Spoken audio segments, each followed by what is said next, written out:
روز جمعہ انتہائی بابرکت اور رحمت کا وقت ہے۔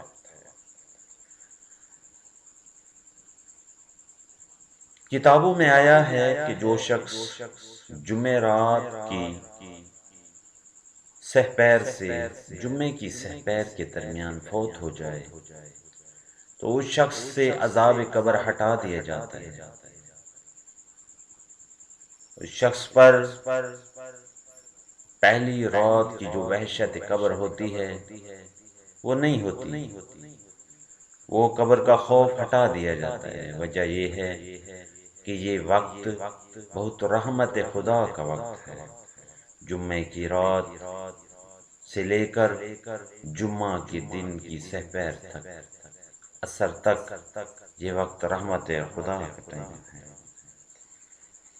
منقول ہے کہ جو شخص بروز جمعہ بعد از نماز عصر 7 مرتبہ اس دعا کی تلاوت فرمائے گا، اس کے نام اعمال میں لاکھ نیکیاں لکھی جائیں گی اور لاکھ گناہ معاف کیے جائیں گے اور لاکھ حاجتیں برآئیں گی اور لاکھ درجے بہشت میں بلند کیے جائیں گے۔ دعا یہ ہے: بسم اللہ الرحمن الرحیم، اللہم صل علی محمد الاوصیاء المرضیین بافضل صلواتک و بارک علیہم بافضل برکاتک والسلام علیہم وعلی ارواحہم واجسادہم ورحمۃ اللہ وبرکاتہ۔ اسی طرح ایک اور جگہ ارشاد پاک ہوا ہے، جو شخص اس صلوات کو نماز جمعہ کے بعد یا جمعہ کے دن کسی بھی ٹائم پڑھے، وہ گناہوں سے اس طرح پاک ہو جائے گا جیسے ماں کے پیٹ سے ایک بچہ پاک و صاف ہو کر نکلتا ہے۔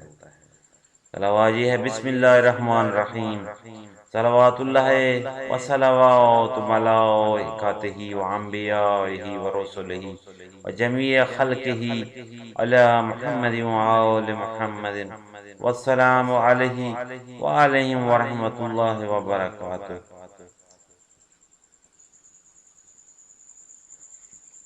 دوستو کوشش کیا کریں یہ وقت جو رحمت خدا کا وقت ہے، اس میں خدا کو راضی کرنے کی کوشش کریں تاکہ اللہ سے اپنے کیے گئے گناہوں کی معافی مانگیں اور آئندہ کے لیے گناہ نہ کرنے کی پکا ارادہ کر لیں تاکہ رب کریم ہمارا خاتمہ ایمان پر فرمائے اور ہمیں دنیا و آخرت کی نیکیاں اور سعادتیں نصیب فرمائے، آمین۔ جمعہ کا دن بہت بابرکت اور عظمت والا دن ہے۔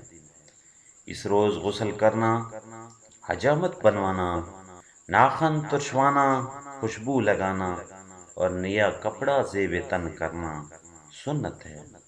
نماز جمعہ کی وجہ سے صبح کے بعد سفر کرنا مکروہ اور زوال کے بعد ناجائز ہے۔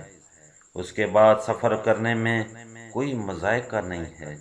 استخارہ کا بہتر وقت طلوع صبح صادق سے لے کر طلوع آفتاب تک ہے۔ اس کے بعد زوال سے عصر تک ہے۔ امام محمد باقر علیہ السلام کا ارشاد پاک ہے: جب جمعہ کا دن ہوتا ہے تو ملائکہ مقربین نازل ہوتے ہیں اور چاندی کی تختیاں اور سونے کے قلم لے کر مسجد کے دروازہ پر پہنچ جاتے ہیں اور مومنین کے اعمال کا حساب کتاب لکھنا شروع کر دیتے ہیں۔